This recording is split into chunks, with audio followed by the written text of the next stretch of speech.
So recently I've been catching up on horror movies that I've missed this year. In this movie I'm going over a movie called Ash. Ash is set on a desolate planet dubbed Koi-442, nicknamed Ash, and the story follows astronaut Raya, who wakes up in a research station surrounded by the corpses of her crew.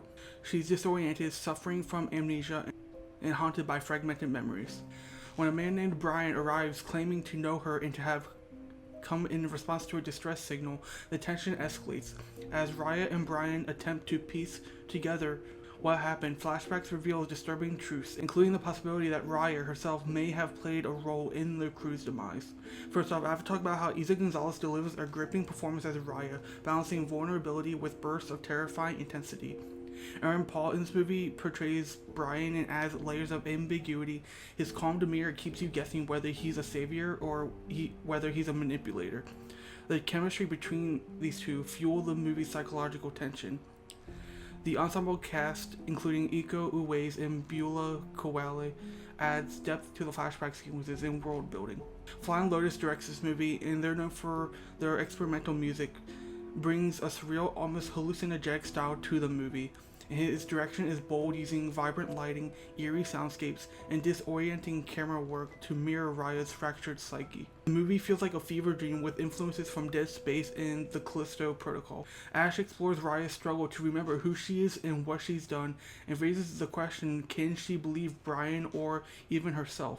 The clean space station contrasts really well with the emotional chaos. If you're into cerebral horror with a splash of cosmic dread, this movie might be for you, and I give it a B+.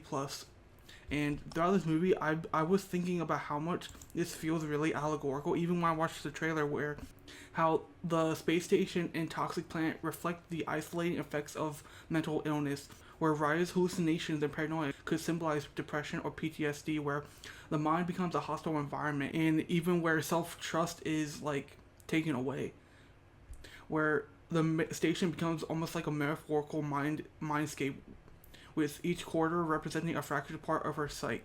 And throughout the movie, we can see as her like psyche is unraveling, and it just reminds me of how sometimes you can feel like your body or your mind is betraying yourself, and that just felt really like such a strong like thing and power within this movie that I felt, where Raya's amnesia and fragmented recollection serve as an allegory for how memory constructs identity.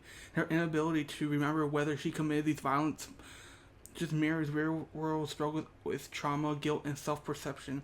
And ask, if you can't remember your past or like what happened to you, are you still accountable for it? Because you weren't able to stop it, and so